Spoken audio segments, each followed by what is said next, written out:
Naruto অ্যানিমেতে এমন অনেক শক্তিশালী শিনোবি ছিল যাদের সামনে দাঁড়াতে ওবিটো একবারও পিছিয়ে যায়নি। ফোর্থ হোকাগে, মিনাটো, পুরো শিনোবি অ্যালেন্স এমনকি 5 কাজেদেরও সে চ্যালেঞ্জ করেছিল। কিন্তু আশ্চর্যের বিষয় হলো এমন একজন মানুষও ছিল যার ক্ষেত্রে ওবিটো কখনোই অসাবধান হয়নি। সে ছিল ইতাচি উচিহা। অনেকেই বলে ওবিটো তো ইতাচির চেয়ে অনেক বেশি শক্তিশালী ছিল, তাহলে সে ভয় পাবে কেন? আর এখানে লুকিয়ে আছে পুরো রহস্য। কারণ যুদ্ধের সময় সবচেয়ে শক্তিশালী মানুষ জেতে না, অনেক সময় জিতে যায় সেই মানুষটা যে প্রতিপক্ষ থেকেও এক ধাপ আগে চিন্তা করতে পারে। আর ইতাচি ছিল ঠিক এমন একজন শিনোবি। আজকের ভিডিওতে আমরা প্রমাণ সহ দেখব ওবিটো কেন ইতাচিকে ভয় করত। প্রথমে একটা বিষয় পরিষ্কার করে নেওয়া যাক, আমি এটা বলছি না যে ইতাচি ওবিটোর চেয়ে বেশি শক্তিশালী ছিল। বাস্তবতা হলো মানকিকিউ শারিনগানের ক্ষমতা, হাশিরামা সিলস এবং কামোই এর কারণে ওবিটো এর র পাওয়ার অনেক বেশি ছিল। কিন্তু প্রশ্নটা পাওয়ারের নয়, প্রশ্নটা হলো কেন ওবিটো কখনো ইতাচির বিরুদ্ধে সরাসরি কোনো পদক্ষেপ নেয়নি। ওবিটো খুব ভালো করে জানতো ইতাচি এমন একজন মানুষ যে নিজের লক্ষ্য পূরণ করার জন্য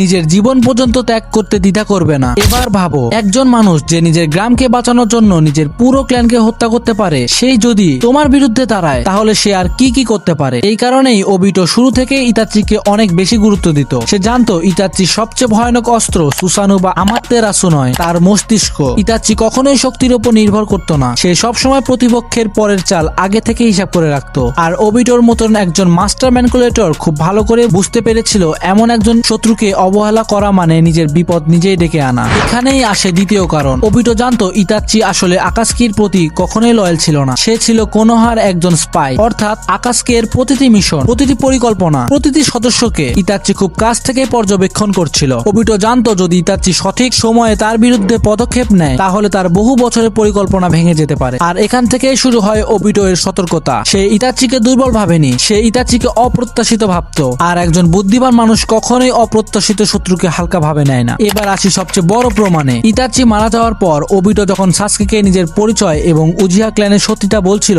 তখন তার মনে হয়েছিল সবকিছুই তার পরিকল্পনা অনুযায়ী চলছে। কিন্তু ঠিক সেই মুহূর্তেই ঘটে গেল অপ্রত্যাশিত ঘটনা। সাসকে এর চোখে হঠাৎ বেরিয়ে আসে আমাত্তেরাসু। ইতাচি নিজের মৃত্যু আগেই সাসকের চোখে এমন একটি ফাঁদ রেখে গিয়েছিল যা শুধু ওবিটোকে দেখলেই অ্যাক্টিভ হবে। অর্থাৎ ইতাচি মারা যাওয়ার আগেই ধরে নিয়েছিল একদিন ওবিটো অবশ্যই সাসকের সামনে আসবে। এটাই ইতাচির আসল শক্তি। সে শুধু বর্তমান নিয়ে ভাবতো না, সে ভবিষ্যতের চালও আগে থেকে সাজিয়ে রাখতো। আর সবচেয়ে গুরুত্বপূর্ণ বিষয় হলো এই আক্রমণের পর ওবিটো নিজেই স্বীকার করে যদি ইতাচি তার সম্পর্কে আরো বেশি তথ্য জানতো তাহলে হয়তো সে বেঁচেই ফিরতে পারতো না। একজন মানুষ যে খুবই কমই অন্যের প্রশংসা করে, সে যদি ইতাচির পরিকল্পনা নিয়ে এমন কথা বলে তাহলে বুঝতেই পারছো ওবিটো তাকে কতটা গুরুত্ব দেয়। এবার একটু মনস্তিক ভাবে ভাবো, ওবিটো কখন সবচেয়ে বিপজ্জনক ছিল? যখন তার পরিচয় ছিল রহস্য, যখন কেউ কামোয়ের আসল ক্ষমতা বুঝতে পারতো না। কারণ একজন শত্রু সবচেয়ে বড় সুবিধা হলো যখন তার সম্পর্কে কেউ কিছুই জানে না। আর ইতাচি ছিল এমন একজন যে ধীরে ধীরে সেই রহস্যের কাছাকাছি পৌঁছে যাচ্ছিল। ওবিটো জানতো একবার যদি তার ক্ষমতা দুর্বলতা প্রকাশ পেয়ে যায় তাহলে যুদ্ধ অনেক কঠিন হয়ে যাবে। তাই সে